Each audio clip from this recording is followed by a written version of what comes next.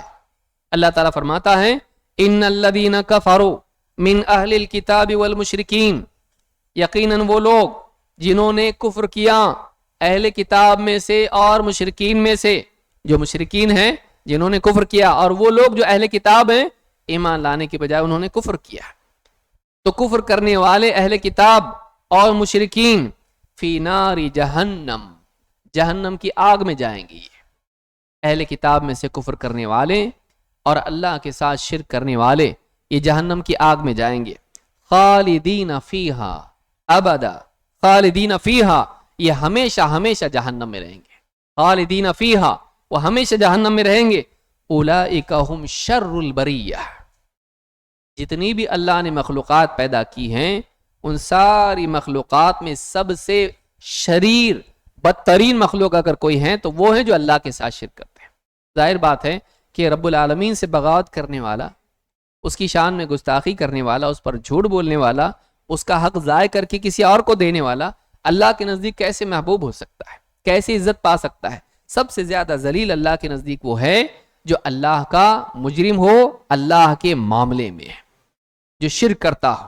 یہ سورہ البینہ کی آیت نمبر 6 ہے. اسی طرح سے نمبر 14، شرک اللہ کے غصے اور لعنت کا ذریعہ ہے. شرک کرنے والے پر اللہ کا غصہ ہے اور اللہ کی لعنت اس پر ہے. لعنت کا مطلب کیا ہوتا ہے؟ لعنت کا مطلب ہوتا ہے کہ اللہ کی رحمت کا حصہ اس کو نہیں ملے گا، اللہ اس پر رحم نہیں کرے گا. تو اللہ فرماتا ہے وَيُعَذِّبَ الْمُنَافِقِينَ وَالْمُنَافِقَاتِ وَالْمُشْرِكِينَ وَالْمُشْرِكَاتِ الظَّانِّينَ بِاللَّهِ ظَنَّ السَّوْءِ، تاکہ اللہ تعالیٰ عذاب دے منافقین مردوں کو اور منافق عورتوں کو، اور والمشرکین والمشرکات اور شرک کرنے والے مردوں کو اور شرک کرنے والی عورتوں کو. اللہ نے اسپیسیفکلی بیان کیا، مرد ہو یا عورت ہو، منافق ہو یا مشرک ہو، تو ان کو اللہ عذاب دے گا تاکہ اللہ انہیں عذاب دے. الظانین باللہ ظن السوء، یہ وہ لوگ ہیں جو اللہ کے بارے میں برے برے گمان رکھتے ہیں، اللہ کے بارے میں بدگمانی رکھتے ہیں. شرک انسان کو اللہ کے بارے میں بدگمان کر دیتا ہے. اللہ معاف نہیں کرے گا اس لیے بابا کو پکڑنا ضروری ہے. ہاں اللہ رحم نہیں کرے گا، بھائی بہت بڑا گناہ میرے سے ہوا ہے، جوا کھیلتا، شراب پیتا، یہ کرتا، بابا کے پاس جاؤ، بابا کے تھرو معاف ہو سکتا ہے، بابا جنت میں لے جائیں گے. اللہ رحم نہیں کرتا، بابا رحم کرتے. سوچئے کہ اللہ تعالی سے زیادہ کوئی بابا رحم کرنے والا ہو سکتا ہے؟ تو اللہ کے بارے میں انسان بدگمان ہو جاتا، اللہ معاف نہیں کرتا ہے، نہیں کرے گا معاف. یا اس زمانے کے مشرکین کے بارے میں، منافقین کے بارے میں کہا کہ وہ بدگمانی کرتے تھے اللہ سے کہ اللہ تعالیٰ نبی صلی اللہ علیہ وسلم اور صحابہ کی مدد نہیں کرے گا. الظانین باللہ ظن السوء علیہم دائرۃ السوء، وقت کا پھیرا انہی پر پلٹنے والا ہے. مشرکین ہمیشہ انتظار میں رہتے تھے کہ نبی صلی اللہ علیہ وسلم اور صحابہ ان پر برا وقت آئے گا، ایک نہ ایک دن یہ لوگ کیا ہوں گے؟ برباد ہوں گے، ناکام ہوں گے، ذلیل ہوں گے. ہمیشہ انتظار میں رہتے تھے کہ آج ان کے پاس شان و شوکت ہے لیکن کل کو کیا ہوگا؟ کل یہ ذلیل ہوں گے، ناکام ہوں گے. ہمیشہ اس تمنا میں، اس انتظار میں رہتے تھے. اللہ نے فرمایا علیہم دائرۃ السوء، برائی پلٹ کے انہی پر آنے والی ہے. آج یہ آزاد ہیں، آج ان کے پاس موقع ہے، لیکن یہ انتظار میں کہ نبی کا برا ہو، صحابہ کا برا ہو، نہیں، برا ان کا ہونے والا ہے، برا انجام ان کا ہے. علیہم دائرۃ السوء وغضب اللہ علیہم ولعنہم، اللہ تعالیٰ کا غصہ ان پر ہے اور اللہ کی لعنت ان پر ہے. اللہ تعالیٰ نے فرمایا اللہ کا ان پر غصہ ہے اور اللہ کی لعنت ان پر ہے. وَأَعَدَّ لَهُمْ جَهَنَّمَ وَسَاءَتْ مَصِيرًا، اور اللہ نے ان کے لیے جہنم تیار کر رکھی ہے اور بہت برا ٹھکانہ ہے. اس آیت سے جو سورہ فتح کی آیت نمبر 6 ہے، اس آیت میں اللہ تعالیٰ نے کئی باتیں مشرکین کی بیان کی۔ مشرکین کے لیے اللہ کا عذاب ہے، وہ اللہ کے بارے میں بدگمان ہے، ان کا انجام برا ہے، وہ جہنم میں جائیں گے اور وہ بہت برا ٹھکانہ ہے۔ دنیا ہی میں اللہ نے ان کے لیے جہنم تیار کر رکھی ہے۔ تو مشرکین کے بارے میں اللہ نے بتایا کہ یہ اللہ کا غصہ اور اللہ کی لعنت کے حقدار ہے۔ نمبر 15، مشرکین جہنم میں بہت پچھتائیں گے۔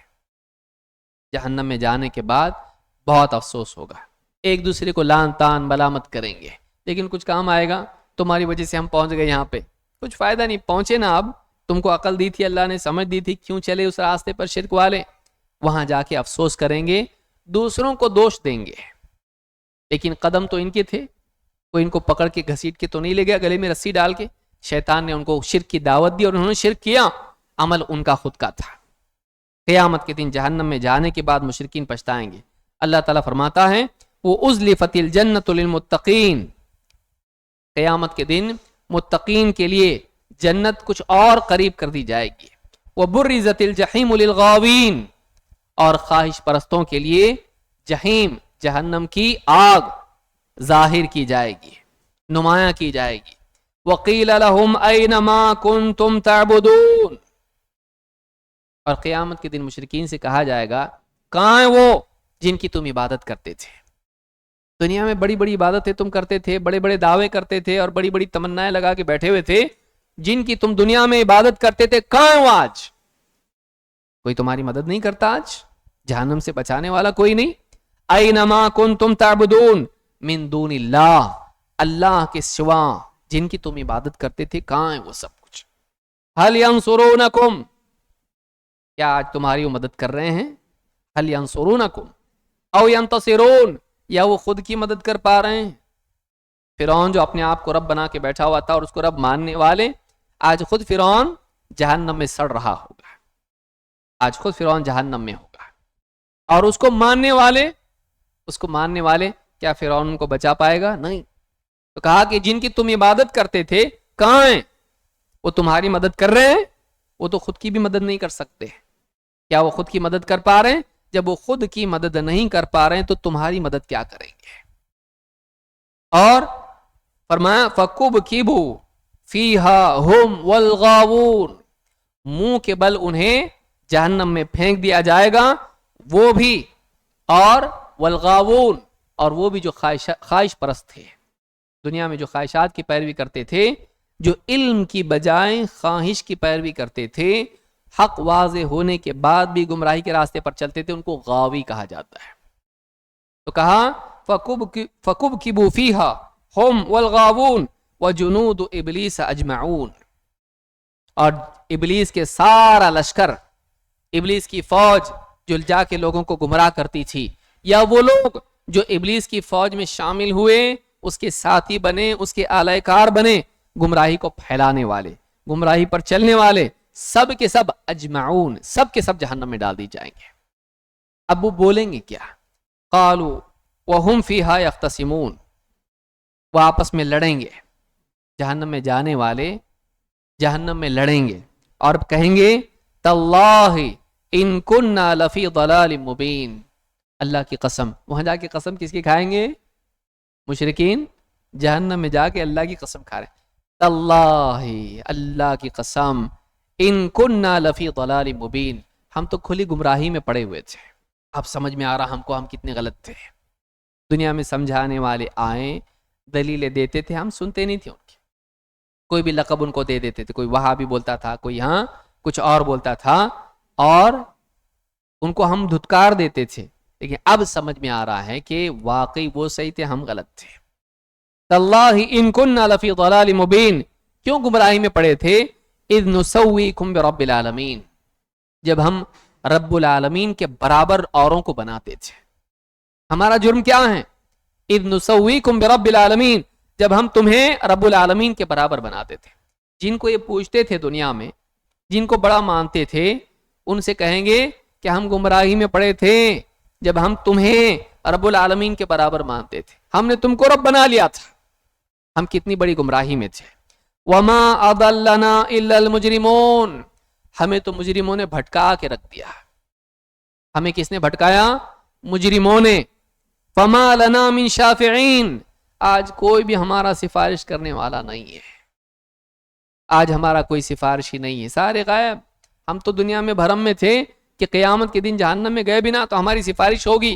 ہاں، لیکن تمہارے پاس ایمان نہیں، تم نے اپنے ایمان کو برباد کر لیا شرک کی وجہ سے، اب کون سفارش کرے گا؟ تو کہیں گے فما لنا من شافعین، ہمارا کوئی بھی سفارشی نہیں، ولا صدیق حمیم، اور کوئی غمخوار دوست بھی نہیں. ہمارا کوئی ایسا دوست نہیں جو ہماری ہمدردی کر سکے، نہ کوئی سفارشی نہ کوئی دوست. فلو ان لنا کرۃ فنکون من المؤمنین، اگر ہم کو ایک موقع اور مل جائے تو ہم ایمان والے بن جائیں گے. کاش کہ ہمیں ایک موقع ملتا، کاش کہ ہمیں ایک بار پھر سے دنیا میں لوٹا دیا جاتا. کرۃن دنیا میں واپس لوٹایا جانا. جہنم میں جا کے تمنا کیا کریں گے؟ کاش کہ ہمیں دنیا میں واپس لوٹا دیا جائے کہ ہم واپس سے ہم دنیا میں اچھے عمل کر کے آتے. فنکون من المؤمنین، تو ہم صحیح سلامت ایمان والے بن کے آتے ہیں. کیا فائدہ؟ ٹائم چلا گیا، واپس زندگی ملے گی. چلو تمہارے لیے اسپیشل کوٹا، ہاں جاؤ دنیا میں واپس سے اچھے بن کے آؤ، ایمان لاؤ، توحید والے بن کے آؤ. سب کچھ دیکھ لینے کے بعد آپ کچھ نہیں ہو سکتا ہے. زندگی ختم ہو گئی، دنیا ختم ہو گئی، اب یا تو جنت ہے یا جہنم. شرک کرنے والے وہاں جا کے پچھتائیں گے، گمراہ کرنے والوں کو برا کہیں گے، آپس میں لڑیں گے، افسوس کریں گے، اپنے حال پر پچھتائیں گے، کچھ کام نہیں آئے گا. کیوں؟ اس لیے کہ جو زندگی دی گئی تھی اس کو انہوں نے برباد کر دیا. یہ سورہ شعراء کی آیت نمبر 90 سے لے کے 102 تک آپ پڑھتے جائیے، یہ ساری باتیں قرآن کریم میں موجود ہیں. نمبر 16، شرک کر، ابھی دیکھا آپ نے، فما لنا من شافعین، ہمارا کوئی سفارشی نہیں. آج بہت سارے مسلمان جو کلمہ پڑھنے والے ہیں وہ اس بات کا یقین رکھتے ہیں ہمارا تو ہوگا سفارشی، رسول اکرم صلی اللہ علیہ وسلم ہماری سفارش کریں گے. بات اپنی جگہ صحیح ہے لیکن ادھوری صحیح ہے. کیوں؟ اس لیے کہ شرط کے ساتھ ہیں. رسول اکرم صلی اللہ علیہ وسلم کی سفارش پانے کے لیے شرط ہی ہے کہ آدمی شرک نہ کرے. شرک کرنے والا چاہے کلمہ پڑھنے والا ہو، شرک کرنے والا اللہ کے نبی صلی اللہ علیہ وسلم کی سفارش سے محروم ہو جائے گا. کس نے بتایا؟ خود رحمت للعالمین نے ہم کو بتایا. آپ فرماتے ہیں لِكُلِّ نَبِيٍّ دَعْوَةٌ مُسْتَجَابَةٌ، ہر نبی کے لیے ایک مقبول دعا ہوتی ہے. اس نے دعا کی، جو مانگا وہ مل گیا. لِكُلِّ نَبِيٍّ دَعْوَةٌ مُسْتَجَابَةٌ فَتَعَجَّلَ كُلُّ نَبِيٍّ دَعْوَتَهُ، تو ہر نبی نے دنیا ہی میں جلدی جلدی اپنی دعا مانگ لی. وَإِنِّي اخْتَبَأْتُ دَعْوَتِي شَفَاعَةً لِأُمَّتِي يَوْمَ الْقِيَامَةِ، لیکن میں نے اپنی دعا کو سنبھال کے رکھا ہے اپنی امت کے لیے قیامت کے دن کے لیے. میں نے اپنی دعا کا موقع کہ میں جو مانگوں مجھے ملے گا، میں نے اپنی امت کے لیے قیامت کے دن کے لیے اس کو چھپا کے سنبھال کے رکھا ہے. کس کو ملے گی یہ دعا؟ کس کو نصیب ہوگی یہ چیز؟ اس دعا کا فائدہ کس کو ہوگا؟ اور وہ دعا کیا ہوگی؟ کہا یعنی شفاعت کے طور پر یہ میں نے اپنی دعا سنبھال لی کہ میں اللہ سے مانگوں گا سفارش. وَإِنِّي اخْتَبَأْتُ دَعْوَتِي شَفَاعَةً لِأُمَّتِي يَوْمَ الْقِيَامَةِ، میں اپنی دعا کو میں نے سنبھال کے رکھا ہے کہ قیامت کے دن اپنی امت کی سفارش اور شفاعت کروں گا. وَهِيَ نَائِلَةٌ إِن شاء اللہ، یہ سفارش مل کے رہے گی انشاءاللہ. کس کو؟ مَن مَّاتَ مِنْ أُمَّتِي لَا يُشْرِكُ بِاللَّهِ شَيْئًا، یہ میری امت میں سے ہر اس مسلمان کو، ہر اس امتی کو ملے گی جو اس حال میں مرے کہ اللہ کے ساتھ شرک نہیں کرتا تھا. لیجئے، سفارش کے لیے بھی کیا ضروری ہے؟ شرک سے بچنا ضروری ہے. لیکن آپ دیکھیں بدقسمتی سے کتنے مسلمان آج ہیں جو شرک میں پڑے ہوئے ہیں اور اس بھرم میں کہ اللہ کے نبی صلی اللہ علیہ وسلم ہماری سفارش کریں گے. وَهِيَ نَائِلَةٌ إِن شاء اللَّهُ مَن مَّاتَ مِنْ أُمَّتِي، میری امت میں سے جو آدمی مرا اس حال میں، میرا امتی ہے لیکن جو اس حال میں مرا کہ اللہ کے ساتھ شرک نہیں کرتا تھا، اس کو میری سفارش ملے گی. اگر شرک کرتا تھا تو نہیں ملے گی. اس حدیث کو امام بخاری اور مسلم دونوں نے روایت کیا ہے. یہ حدیث متفق علیہ ہے. تو یہ ساری برائیاں ہیں شرک کی. آپ نے دیکھا کہ شرک کے نقصانات کتنے ہیں. ایسا انسان اللہ کے غصے کا، لعنت کا حقدار، دنیا میں آخرت میں مدد سے محروم، مذموم، اور ایسا انسان دنیا میں ذلت اور آخرت میں جہنم سے نکلنا بھی نصیب نہیں ہوگا. اور نبی صلی اللہ علیہ وسلم کیا کسی نیک انسان کی سفارش بھی اس کو نصیب نہیں ہوگی. وہ ہمیشہ اس غضب میں، لعنت میں، سزا میں، عذاب میں پڑا رہے گا، کبھی جہنم سے نکل نہیں پائے گا. لہٰذا بہت ضروری ہے کہ ہم شرک سے بچنے والے بنیں. آئیے اب دیکھتے ہیں کہ وہ کیا صورتیں ہیں جو عام طور سے ہمارے اپنے معاشرے میں بھی رائج ہیں اور اس معاشرے میں بھی تھیں جس میں اللہ کے نبی صلی اللہ علیہ وسلم تھے. ایک ایک کر کے وہ چیزیں بھی ہم لوگ دیکھتے ہیں. نمبر 1، صالحین کی تعظیم میں غلو. کیا مطلب ہے؟ اللہ کے نیک بندوں کو ان کے مقام سے اوپر بڑھا دینا. ایک بندہ ہے، محتاج ہے، اللہ نے اس کو پیدا کیا، اللہ اس کو رزق دیتا ہے، اللہ اس کو بیمار کرتا ہے، اللہ اس کو شفا دیتا ہے، وہ مدد کا محتاج ہے، اللہ اس کی مدد کرتا ہے. زندگی کے مسائل اس پر آتے ہیں، تنگی، پریشانی، سب کچھ، سکھ دکھ اس پہ سب آتے ہیں، وہ بندہ ہے. لیکن جب کسی اللہ والے سے لوگ محبت کرتے ہیں، چاہے وہ اللہ والا ولی ہو یا نبی ہو، کیا کرتے ہیں؟ اس کو اس کے مقام سے بڑھا دیتے ہیں، اتنا بڑا بنا دیتے ہیں کہ اللہ کے برابر کر دیتے ہیں. اس کے در سے کوئی خالی نہیں جاتا. اس کے در سے بابا کے لنگر ہمیشہ چلتا رہتا ہے، بابا کے در سے کوئی خالی نہیں جاتا ہے. ارے یہاں وہاں مت گھوم، ڈاکٹر کے پاس چکر مت لگا، ایک بار جاؤ وہاں پہ، ایک بار ناڑا باندھ خالی. ایک ناڑا وہاں باندھ، ایک کڑا وہاں کا پہن، ایک چادر وہاں چڑھا، دیکھ پھر تیری تقدیر کیسے بدلتی. تقدیر بدلتی چادر چڑھانے سے. آپ سوچئے، آدمی اس کا مقام بڑھا دیتا ہے. بلکہ آپ دیکھیے بعض لوگوں نے شعر کیا کہا، وہی جو عرش پہ تھا مستوی خدا ہو کر، اتر پڑا ہے مدینے میں مصطفیٰ ہو کر. آپ سوچئے، حلول کا عقیدہ جو صوفیہ نے گھڑا کہ اللہ تعالیٰ بندے میں آ جاتا، وحدت الوجود کا عقیدہ گھڑا، اللہ اور مخلوق ایک ہی ہے، ہر چیز میں اللہ کا ظہور ہے. سوچئے، یہ سارے عقائد بندوں کو، مخلوق کو اتنا بڑا بنا دینا کہ اللہ کے برابر کر دینا. جیسے نصارہ نے کیا، عیسیٰ علیہ السلام کی معجزات دیکھے اور عیسیٰ علیہ السلام کا مقام بڑھا کے ان کو اللہ کا بیٹا، بلکہ 3 میں کا تیسرا اللہ کے برابر کر دیا. God the father, God the son, God the holy spirit, 3 بنا کے رکھ دیے. تو عیسیٰ علیہ السلام کو بھی اللہ کا بیٹا اور اللہ کے برابر کر دیا. اللہ کے نبی صلی اللہ علیہ وسلم نے اس غلو سے منع کر دیا. ایک شکل جو عام طور سے امت میں ہے، آپ بزرگوں کے واقعات سنیے، وہ واقعات سچے بھی نہیں ہوتے، فرصت میں بیٹھ کے بنائے ہوئے ہوتے ہیں، فرصت میں بیٹھ کے بنائے ہوئے ہوتے ہیں. یہ شیخ عبد القادر جیلانی رحمۃ اللہ علیہ کا ایک مرید تھا، قبر میں گیا، منکر نکیر آئے، کیا ہوا؟ پھر پوچھا امر ربک، اس نے بولا تمیز نہیں، ذرا سلام کر کے آنے نہیں آتا؟ سلام کر کے آئیں گے تجھ کو، بہت بڑا نیک انسان تو. پھر اس نے کیا کیا، اور لمبا واقعہ، اتنا لمبا واقعہ بتاؤں گا وہ ختم ہو جائے گا میرا، اچھی باتوں کے لیے وقت زیادہ نہیں ہے. مار مار کے ان کو بھگا دیا. وہ جا کے اللہ کے پاس شکایت کرنے لگے منکر نکیر کہ ایک بندہ ایسا تھا جس نے ہمارے ساتھ ایسا کہا. وہ کس کا مرید ہے؟ شیخ عبد القادر جیلانی کا مرید. وہ ایسے ہی ہوتے ہیں. کیا ہے یہ؟ اتنا بڑا بنا دیا، منکر نکیر کی پٹائی کر کے بھیج رہا ہے ایک عام انسان، مرید. سوچئے، مذاق بنا دیا دین کا. تو اللہ کے ساتھ ان کو شریک کر دینا، اللہ والوں کو اللہ کے ساتھ شریک کر دینا.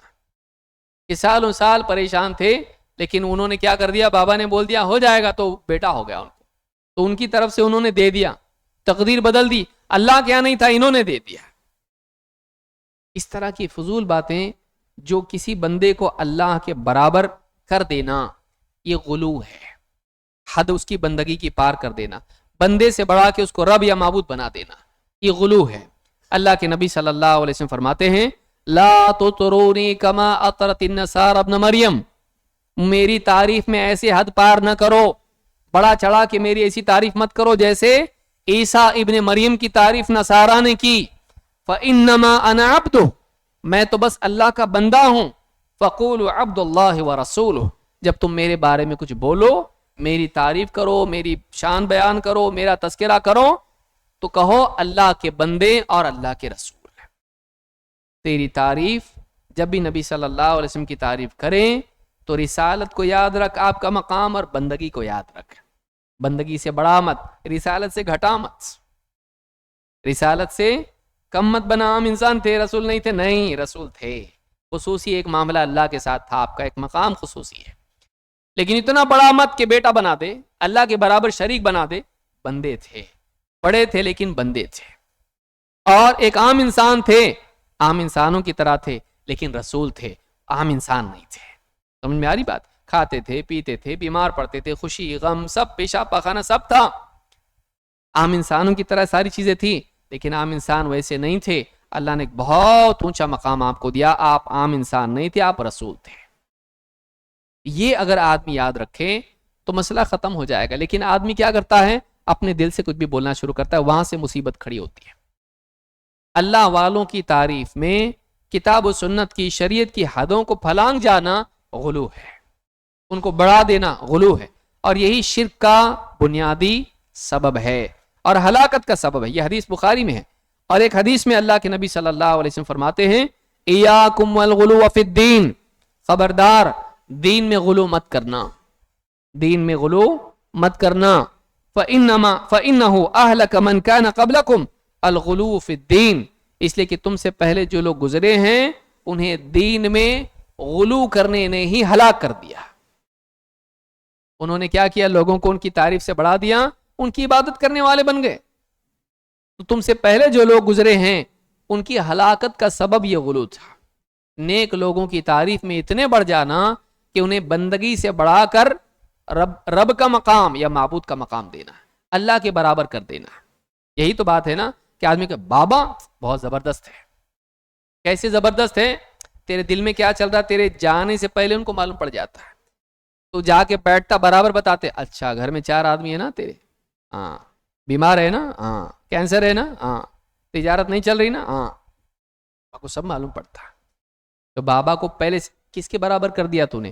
رب کے برابر کر دیا، علم غیب مان رہا ہے ان کے بارے میں، جبکہ شیطان دل میں وسوسے ڈال رہا ہے بابا کے، کیونکہ اس کے ساتھ جو شیطان گیا سب معلوم اس کو کیا چل رہا ہے اس کے گھر میں، اور بابا کے دل میں ڈال رہا ہے سب کچھ، اور بابا کو لگ رہا مجھ کو آٹومیٹک معلوم پڑ رہا ہے، بابا کو بھی نہیں سمجھ رہا شیطان مجھ کو کھلونا بنائے ہوئے ہیں اور اس کو میرا غلام بنائے ہوئے ہیں۔ ایسے کئی بابا چل پڑتے ہیں، لیکن بابا کو یہ معلوم نہیں ہوتا ہے کہ پولیس آ کے پکڑ کے لے جانے والی ہے، ہاں کیونکہ ہمیشہ معلوم نہیں پڑتا نا، تو اسی بابا کو پولیس آ کے اٹھا کے لے جاتی ہے اور بابا کو معلوم بھی نہیں پڑتا ہے۔ تو یہ حال ہے باباؤں کا۔ تو پہلی چیز جو ہے جو شرک کی شکلوں میں سے ہلاک کرنے والی وہ کیا ہے؟ غلو۔ اور یہ ساری چیزوں کی جڑ ہے، علماء نے کہا یہ ساری برائیوں کی جڑ ہے۔ جب آدمی مقام بڑھا دیتا ہے پھر شرک بھی کرنے لگ جاتا ہے اور عبادت بھی کرنے لگ جاتا ہے۔ نمبر 2، قبر پرستی، قبروں پہ جانا، رات میں کڑا رکھ دیا، صبح میں نکال کے پہن لیا، اب شفا ملے گی۔ وہاں کی رات میں اگر بتی جلا دی، اس کا جو بچا ہوا راکھ ہے اس کو لگا دیا، یہاں لگا دیا، اب شفا ملے گی۔ وہاں کا پھول لا لیا، کھا رہا ہے، چبا رہا ہے، چاٹ رہا ہے، اس کو اب شفا ملے گی۔ وہاں رات بھر پانی رکھا ہوا تھا، اب صبح تک پانی کیا ہو گیا؟ ایک دم دوا بن گیا، اب وہ دوا پیے گا شفا مل جائے گی، بڑے سے بڑی بیماری ختم ہو جاتی، بڑے سے بڑی بیماری ختم۔ قبر پرستی، پھر قبروں پہ جا کے سجدہ کرنا ہے، کبھی چادر کے اوپر کبھی چادر کے نیچے، اور کیا کہ بابا سب دیتے ہیں، دور دور سے لوگ آتے ہیں اپنے مسائل کے حل کے لیے، لیکن نیچے سے دوسرا جو ہے مرید، چادر کے نیچے یہ بھی گیا، مرید بھی آیا اور مرید نیچے سے مانگ رہا اور ڈبہ رکھا ہوا وہاں چندے کا۔ اللہ کے بندے جو ساری دنیا کو دیتے ہیں وہ ساری دنیا سے لے رہے ہیں، سوچنے کی چیز ہے۔ بولے نہیں یہ مینٹیننس کے لیے لگتا نا، یہاں پہ جو تیری زندگی کا مینٹیننس کر رہے ہیں اپنی درگاہ کا مینٹیننس نہیں کر سکتے ہیں، سوچنے کی چیز ہے۔ لیکن بولنے والے کے پاس 50 باتیں ہوتی نہیں، وہ تجھ سے لینا چاہتے ہیں، ہاں اس طرح کی باتیں کرتے ہیں۔ تو آدمی قبر پرستی آج عام طور سے مسلمانوں میں ہے۔ اللہ کے نبی صلی اللہ علیہ وسلم آخری وقت آپ کا ہے، بیمار ہیں، ٹھیک سے بات بھی نہیں کر پا رہے ہیں، اور آپ کو نماز کے لیے آنا بھی مشکل ہو رہا تھا، ایسی کمزوری کی حالت تھی۔ عائشہ فرماتی ہیں قال النبی صلی اللہ علیہ وسلم فی مرضه الذی لم یقم منہ، اس بیماری میں جس بیماری سے آپ پھر اٹھ نہیں پائے، اسی میں آپ کی وفات ہو گئی، اس بیماری میں اللہ کے نبی صلی اللہ علیہ وسلم کہہ رہے تھے لعن اللہ الیہود لعن اللہ الیہود، اللہ کی لعنت ہو یہودیوں پر، اتخذوا قبور انبیائہم مساجد، انہوں نے اپنے نبیوں کی قبروں کو کیا بنا لیا؟ مسجد بنا لیا، سجدے کی جگہ بنا لیا۔ آج دیکھیے، آج مسلمان طبقہ اتنا بڑا طبقہ ہے، قبروں پہ جا کے سیدھا دھڑام سے سجدے میں گر جاتا ہے، بولتے بابا تعظیمی سجدہ ہے، تعظیمی سجدہ ہے۔ اور ہمارے نبی بتا چکے ہیں اللہ کی لعنت یہود پر، اور بعض بات میں لعنت ہو یہود و نصارہ پر، انہوں نے اپنے نبیوں کی قبروں کو کیا بنا لیا؟ سجدہ گاہ بنا لیا۔ تو یہ حدیث بتا رہی کہ قبر پرستی اسلام میں منع ہے۔ اللہ کے نبی صلی اللہ علیہ وسلم خود دعا کرتے تھے اللہم لا تجعل قبری وثنا یعبد، اے اللہ میری قبر کو وثن بننے مت دینا کہ لوگ اس کی عبادت کرنے لگ جائیں۔ آخری وقت تک آپ کو اس بات کا ڈر تھا کہ میری امت قبر پرستی میں مبتلا نہ ہو جائے، اور آپ نے فرمایا لعن اللہ قوما اتخذوا قبور انبیائہم مساجد، اللہ کی لعنت ہو ان لوگوں پر جو اپنے نبیوں کی قبروں کو مساجد بنا لیتے ہیں، سجدہ گاہ بنا لیتے ہیں، سجدے کی جگہ بنا لیتے ہیں۔ معلوم ہے کہ قبر پرستی پر اللہ کی لعنت ہے، قبر پرستی پر اللہ کی لعنت ہے۔ امام احمد نے اس کو روایت کیا اور بخاری میں بھی حدیث ہے۔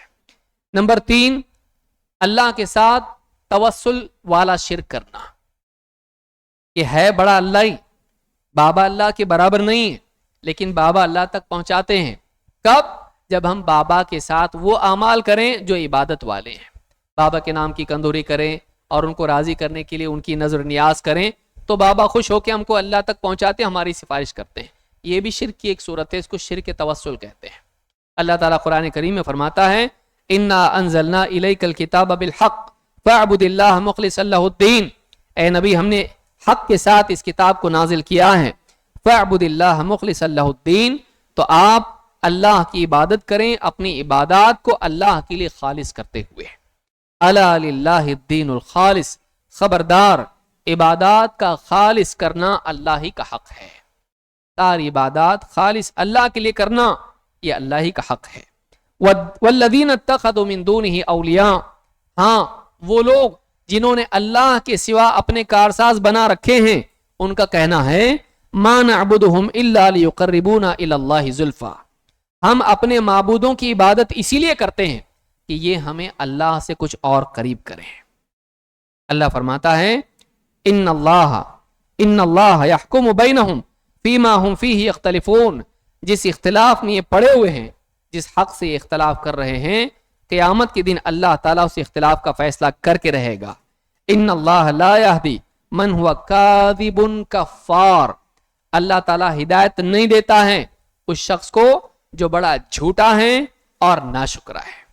اللہ پر جھوٹ بولتا ہے کہ اللہ تعالیٰ تک پہنچنے کے لیے بابا لوگ ہیں، اور یہ ناشکرا ہے کہ اللہ کی نعمتیں لے کر ان بزرگوں کے در پر جا کر سجدے کرتا ہے، نظر نیاز کرتا ہے۔ یہ سورہ الزمر کی آیت نمبر 2 اور 3 ہے۔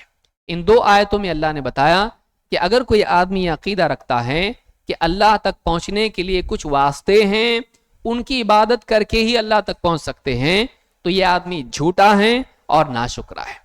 ایسا آدمی کو اللہ نے جھوٹا کہا ہے، اور قیامت کے دن اللہ نے فرمایا جس اختلاف کی جڑ اس نے ڈالی ہے، اللہ قیامت کے دن اس کا فیصلہ کرے گا۔ اہل حق سے، نبیوں سے، اللہ کی بات سے اس نے اختلاف کیا، صراط مستقیم سے اختلاف اس نے کیا، اللہ قیامت کے دن اس کا فیصلہ کرے گا۔ یعنی یہ وعید ہے اللہ کی طرف سے اس انسان کے لیے جو یہ عقیدہ رکھتا ہے کہ اللہ تک پہنچنے کے لیے وسیلے اور واسطے ہیں۔ نمبر 4، اولیاء کو پکارنے والے قیامت کے دن اولیاء ہی ان کے دشمن بن جائیں گے۔ شرک کی برائی کیا ہے؟ اور یہ بھی ایک صورت ہے، آدمی اولیاء کو پکارتا ہے یا غوث المدد، یا علی مشکل کشا، آدمی آج پکارتا ہے۔ اللہ کے سوا کسی اور کو پکارنا نفع نہیں دیتا ہے، نقصان ہی دیتا ہے۔ اور جس کو پکار رہا ہے اگر واقعی وہ اللہ والا ہے، اولاً تو وہ سنتا نہیں، دوسرا یہ کہ قیامت کے دن جب معلوم ہوگا اس کو کہ یہ مجھ کو پکارتا تھا، وہ قیامت کے دن اس کا دشمن بن جائے گا۔ قرآن کریم میں اللہ تعالیٰ فرماتا ہے وَمَنْ أَضَلُّ مِمَّنْ يَدْعُو مِن دُونِ اللَّهِ مَنْ لَا يَسْتَجِيبُ لَهُ إِلَى يَوْمِ الْقِيَامَةِ وَهُمْ عَنْ دُعَائِهِمْ غَافِلُونَ، اس سے بڑھ کے گمراہ کون ہوگا، اس سے زیادہ گمراہ کون ہوگا جو اللہ کے سوا کسی ایسے کو پکارے جو قیامت کے دن تک اس کی پکار کو سن ہی نہیں سکتا ہے. وَهُمْ عَنْ دُعَائِهِمْ غَافِلُونَ, بلکہ وہ تو ان کی پکار سے غافل ہیں, پکارنے والوں کی پکار سے غافل ہیں. وَإِذَا حُشِرَ النَّاسُ كَانُوا لَهُمْ أَعْدَاءَ, اور حشر کے دن جب لوگوں کو جمع کیا جائے گا, جن کو پکارا جا رہا ہے وہ پکارنے والوں کے دشمن بن جائیں گے. وَكَانُوا بِعِبَادَتِهِمْ كَافِرِينَ, اور ان کی عبادت کا سرے سے انکار کر دیں گے.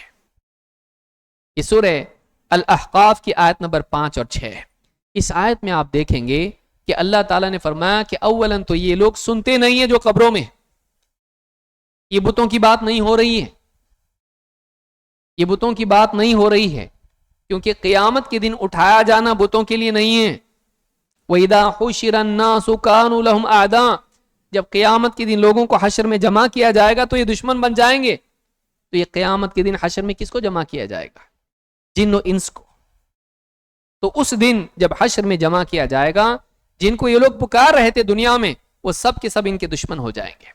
کیا فائدہ ہوا کہ جن کی قربت کے لیے, جن کی سفارش کے لیے دنیا میں آدمی ان کو خوش کرنے کے لیے اللہ کا دشمن بنا, اللہ کے ساتھ شرک کرتا رہا, ان کے نام کی نظر نیاز کرتا رہا, ان کو پکارتا رہا, ان سے دعائیں کرتا رہا, قیامت کے دن وہی اپنا دامن ان سے چھڑا لیں گے, وہی ان کے دشمن بن جائیں گے. تو شرک کا نقصان یہ ہے کہ شرک والا آدمی نہ اللہ کا بن پاتا ہے, نہ اولیاء کا بن پاتا ہے, نہ یہاں کا رہا نہ وہاں کا رہا.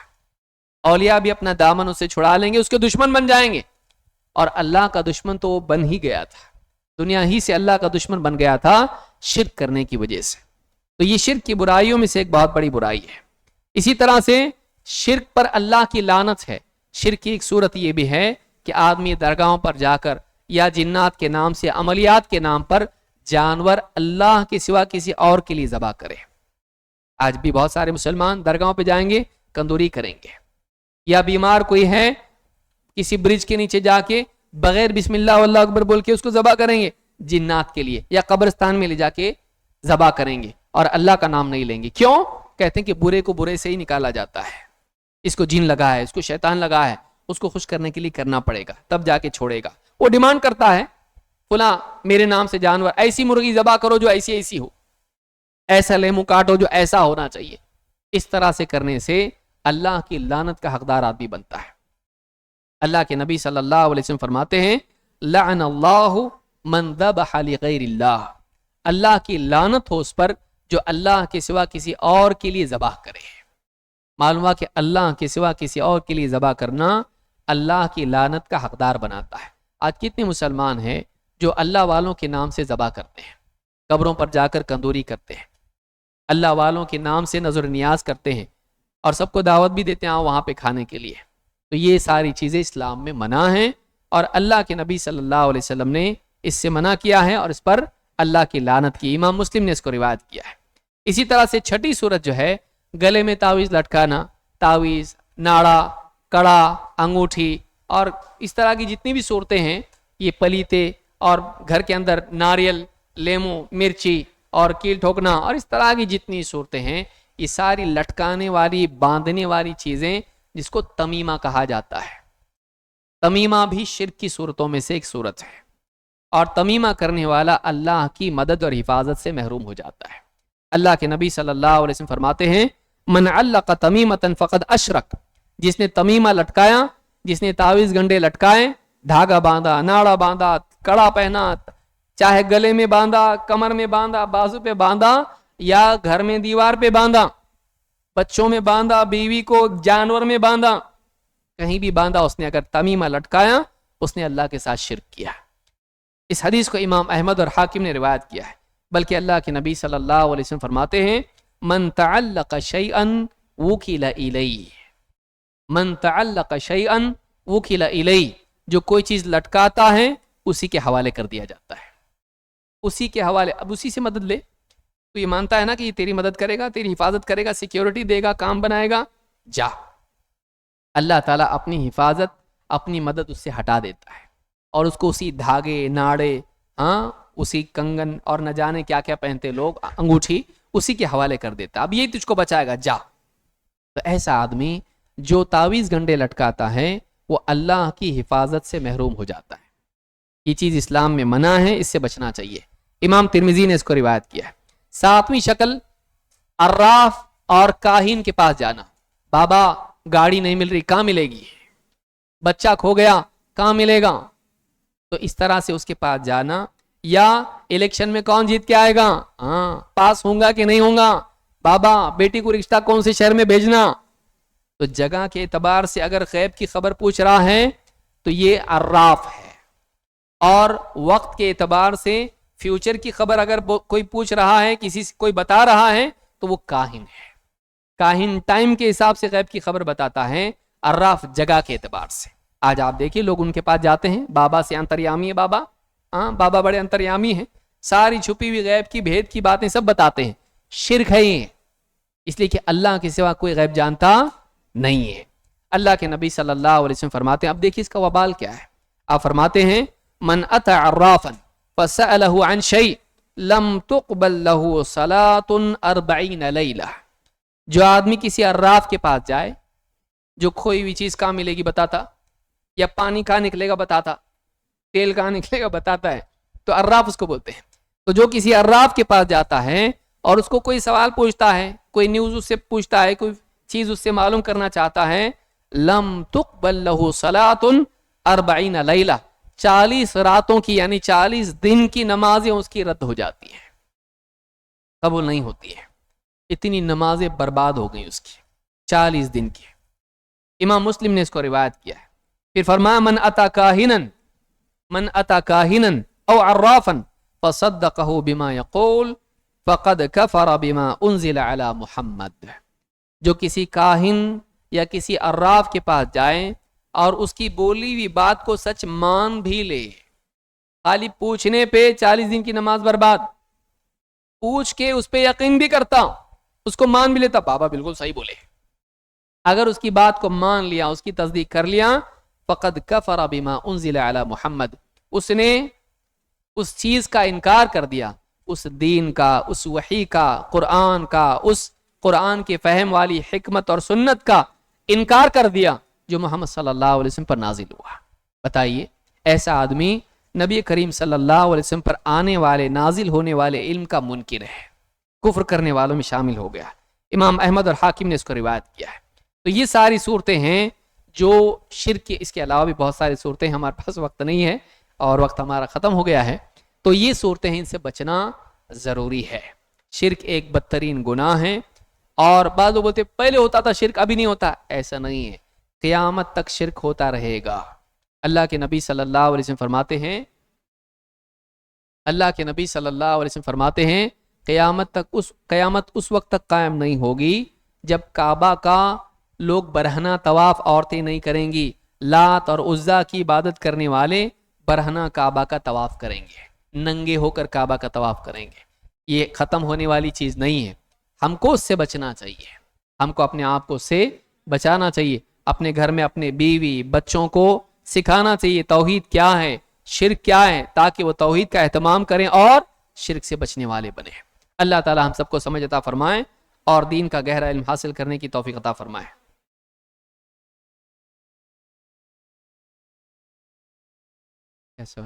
سوال ہے کہ کیا صرف غیر اللہ کو ماننا ہی شرک ہے؟ دیکھیے غیر اللہ کو ماننا کا مطلب ہی ہم واضح نہیں ہے. ایک انسان اگر اللہ کے سوا کسی کو ویسا مانتا ہے جیسا اللہ کو ماننا چاہیے تو ایسا آدمی اللہ کے ساتھ شرک کرتا ہے. ضروری نہیں کہ ساری چیزوں میں اللہ کے برابر مانے، کسی ایک چیز میں بھی اللہ کے سوا کسی اور کو اللہ جیسا مانے، کہ بابا سنتے ہیں، دور سے کہیں سے بھی پکارو بابا سنتے ہیں. اگر یہ چیز اگر مانتا ہے، ایک چیز بھی مان لی، تو اس نے کیا کیا اللہ کے ساتھ اس چیز میں. جیسا کہ عراف کے بارے میں آپ نے دیکھا کہ غیب کے علم کا وہ دعویٰ کرتا ہے اور ایک آدمی اس کی بات کو سچ مانے، تو اس نے کس کا انکار کیا؟ جو نبی صلی اللہ علیہ وسلم پر نازل ہوا، وہ سارے علم اور دین کا انکار کر دیا. سوال ہے کہ کیا صرف غیر اللہ کو ماننا شرک ہے یا اپنے نفس اور خواہش کی پیروی کرنا بھی شرک میں شمار ہوگا؟ قرآن کریم میں ایک میرے پاس تھا وہ مواد، لیکن وقت نہیں، اس لیے میں نے اس کو بیان نہیں کیا. اللہ نے فرمایا 8ویں چیز، سوال ہے تو جواب بھی دے رہا ہوں اسی میں سے. اللہ نے فرمایا آرأیت من اتخذ الہہ ہوا. اگلا پوائنٹ وہی تھا کہ کیا تم نے اس شخص کو بھی دیکھا ہے کہ جس نے اپنی خواہش کو اپنا معبود بنا لیا.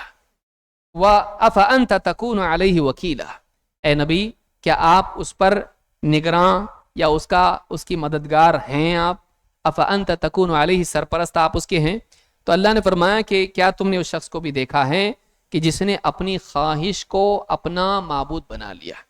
یہ وہ مقام ہے جب ایک آدمی کہے میرا دل جو بولتا میں وہ کرتا, نماز پڑھنے کو بولا تو پڑھتا, نہیں بولا تو نہیں پڑھتا, میرا دل بولا تو پڑھوں گا نہیں تو نہیں پڑھوں گا. یعنی یہ اپنے دل کو کیا کر رہا ہے, وہ مقام دیا. اللہ نے کہا ہے پڑھنا تو پڑھنا چاہیے. مشرکین پہلے زمانے میں کیا کرتے تھے, اللہ کے رسول صلی اللہ علیہ وسلم کے زمانے میں, کہ ان کو شرک کرنے کا شوق آ جاتا, عبادت کا شوق آتا, تو کوئی پتھر اٹھا لیتے, اس کی عبادت شروع کر دیتے, اور پھر اس سے اچھا پتھر کوئی مل جاتا, ان کی جی کو بھاتا, تو پھر اس پتھر کو پھینک دیتے, نیا پتھر لیتے, اس کو پوجنا شروع کر دیتے. اپنی پسند سے سلیکشن کرتے گاڈ کا. تو مین کیا تھا, میری پسند سے یہ پتھر مجھ کو بہت اچھا لگتا, میں اس کو پوجوں گا. تو اللہ نے فرمایا کیا تم نے اس کو دیکھا ہے جس نے اپنی چاہت کو, اپنی پسند کو, اپنی خواہش کو اپنا معبود بنا لیا, کہ جو میرا جی کرے میں کرتا ہوں, میرا دل بولے گا وہ کروں گا, حلال تو حلال, حرام تو حرام, وہ کسی حکم کا اللہ کے پابند نہ ہو. ایسا آدمی اپنی چاہت ہی کو اپنا مالک بنا لے. تو یہ کیا ہے, یہ اللہ کے ساتھ شرک کرنا ہے. اللہ کے حکموں کو پسے پش ڈال دے اور یہ مانے میرا دل بولے گا تو کروں گا نہیں تو نہیں کروں گا, چاہے اللہ کا حکم ہو چاہے رسول کا حکم ہو. اگر آدمی اپنے دل کو, اپنی چاہت کو, اپنی خواہش کو, اپنی عقل کو وہ مقام دے دے کہ وہ حلال و حرام ہو, صحیح غلط ہو, سب میں اس کی مانتا ہے, ایسے آدمی نے اللہ کا مقام کس کو دیا, اپنی خواہش کو دیا. اللہ ہم سب کی حفاظت فرمائے. اس دور میں بہت سارے عقل پرست لوگ ایسے ہیں, میرا دل بولا تو کروں گا نہیں تو نہیں کروں گا, دس از مائی لائف. ہاں, انگلش میں بولنے سے صحیح ہو جاتا کیا؟ کوئی بات آدمی آج دیکھیے پڑھا لکھا طبقہ ایسا ہے, میری زندگی ہے, میں چاہوں تو لڑکی سے نکاح کروں, میں چاہوں تو لڑکے سے کروں. آج چل رہا نا یہ حالات ہیں. میں چاہوں تو نکاح کر کے لڑکی کے ساتھ رہوں یا تو بغیر اس کے رہوں. آج حالات اتنے گھٹیا ہو چکے ہیں کہ آدمی شریعت کا کوئی پاس و لحاظ نہیں کرتا ہے, اپنے طور پر اپنی پسند سے بنائے ہوئے اصولوں کو حلال کر لیتا ہے, چاہے وہ اسلام میں حرام کیوں نہ ہو. یہ کفر ہے. اللہ کی حرام کو حلال کرنا یہ کفر ہے. اللہ تعالی ہم کو سمجھ عطا فرمائے اور ہر قسم کی گندگی سے, برائی سے, گناہوں سے, بد اخلاقی سے ہم سب کو بچنے کی توفیق عطا فرمائے. اقول ھذا واستغفر اللہ لی ولکم.